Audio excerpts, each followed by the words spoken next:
Hi, and welcome to the 10-Minute Food Truck Training Podcast. My name is Bill Moore. I am a food truck business coach, author of Food Truck 101, Beginner to Winner, and the forthcoming book, Food Truck 201, Excellence. This podcast is all about helping you start and grow your food truck business. Imagine what's possible when learning doesn't get in the way of life. At Capella University, our game-changing FlexPath learning format lets you set your own deadlines so you can learn at a time and pace that works for you. It's an education you can tailor to your schedule. That means you don't have to put your life on hold to pursue your professional goals. Instead, enjoy learning your way and earn your degree without missing a beat. A different future is closer than you think with Capella University. Learn more at capella.edu. We all know that the food truck industry is grappling with all kinds of issues, from not having enough employees to supply chain issues to actual price increases on all of our supplies.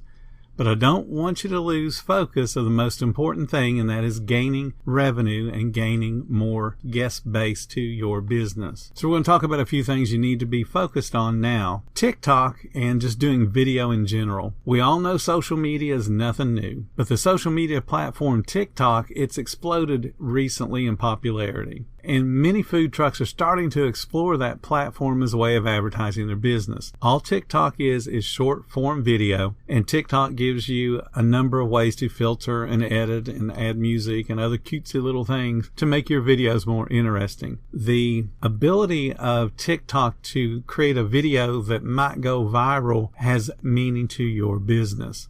There's a couple that I know in one of the Carolinas. They just fooled around with TikTok about a year or so ago. They put their kids in videos. They showed off their products in videos. They did cutesy little things just to mess around with the video, because their main advertising platform before that was mostly on Facebook. A couple of their videos went viral, and viral is relative to their own following. They had several thousand followers on their Facebook, but these videos took them from several thousand to tens of thousands of followers. Now, if you're saying, hey, followers and likes don't pay the bills, you're exactly right. But what those followers and likes might do for your business is someone that lives all the way across the country might like the cutesy little video because it's gone viral and has reached their social media, and they like it. Now, all of the people that know that particular person is also informed that, hey, your friend liked this video. You might like it too. Check it out. And when they check it out, they might realize that, oh, I live in that area and I did not know about this food truck. I will go check them out. So if that video that gets liked by a person all the way across the country gets exposed to someone in your town,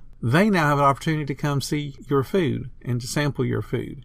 And if you impress them well enough, they might come back week after week, month after month. Imagine if they came back just once a week and got your $10 item. That's $520 a year. So is it worth $520 for you to make a cutesy little video that has the potential to go viral? If you're saying no, just go ahead and get out of the business, because $500 is a big deal to me, and it should be to you. You should have a loyalty program, and a loyalty program goes beyond having a punch card and rewarding somebody with a free sandwich after they purchase a bunch. An effective loyalty program has a way for you to collect data about your guests. Back in the day, we used to put out fish bowls and tell business people to drop in your business card and we'll feed your office, or we'll feed some group of people based on us drawing out your business card once a week. What that particular program did for us is it gave us information. So yeah, we were giving away a few sandwiches or a few fries, but we got information about where people that were coming to our business for lunch, where they were coming from, which allowed us to know what areas we need to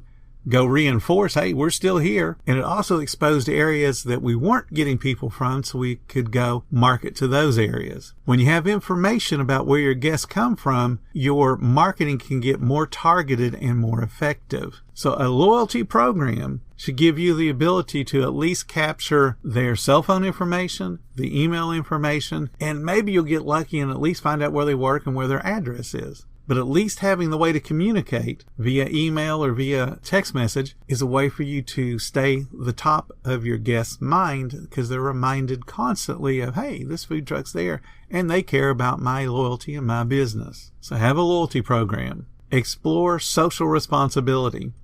In different parts around the country, social responsibility is a big buzzword and everybody cares about it, wants to do their part. Other parts of the country really just don't care. But here's the thing. No matter where you are in the country, if your guest base cares about grass-fed beef and organic fruits and vegetables and locally grown stuff and that all your packaging is compostable, they care. And they're going to embrace businesses that talk about those things because that's on the top of their mind, and they want to patronize businesses that have the same views as they do. If you're in an area that they don't care or they're kind of indifferent to those kind of things and you choose to talk about them, you won't chase anybody away, but you'll gain people that are interested in those things. So find out what your guest base is interested in, what they consider to be important. And then you need to do things that impress them, that let them know that, hey, you're a responsible business and you care about the same things that they care about. You want to limit your menu. Supply chain issues are kind of forcing you to limit your menu, and that's an unintentional limitation. You want to intentionally limit your menu. Fewer items means faster customer service. Fewer items means less worry about something being out. Fewer items gives you the opportunity to wow more guests more consistently. A food truck that has 20 or 30 items is not going to succeed very long because, number one, they can't keep that kind of stock on the truck. So that means they're constantly running out of stuff and having to say, oh, darn, we already sold out of that. Bad for you.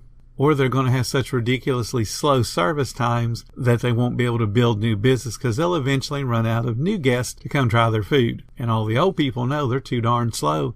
I'm not eating there. So limit your menu. It needs to make sense for your storage capacity, your cooking capacity, and your service abilities. The behavior that we're seeing out of guests right now is they would prefer quality over quantity. They want to see a small selection of your food truck's signature items, and those items need to be awesome. They'd rather come back to you as the hamburger guy and eat your hamburger once a week than to say, okay, I have a hamburger today and then tomorrow I'm going to get the pasta salad. They don't need those kind of competing choices. Don't compete with yourself. Get good at a handful of things, and by handful I mean 4 to 5 to 6 things, and that's it. Then support those 4 to 5 to 6 main items with 2 to 3 to 4 side items, and then 1 or 2 sweet items. That's all you need. You can make plenty of money with a small menu. The trick is getting people to come try your food and then impress them once they get there. What you got to understand is the staple ingredients are still going to be hard to come by for the next few months. So you've got to get in the habit of doing more with less. And it's a strategy that we've been forced into, but it is a strategy you need to embrace and then do it well. And you need to do it better than anybody else is doing it. Thank you so much for listening to the 10-Minute Food Truck Training Podcast. If you find all the information helpful to your business, please become a monthly supporter of our podcast. Just hit the support button or follow the link in the description. Every little bit does help keep us going. Join our Facebook group. It's called Food Truck Training. We got a whole bunch of awesome members there at all different levels, from brand new beginners to decades-old veterans. They've all got your back when it comes to helping you grow your food truck business. And again, thank you so much for listening. Come back tomorrow because I have plenty more to say when it comes to helping you and helping your food truck business grow.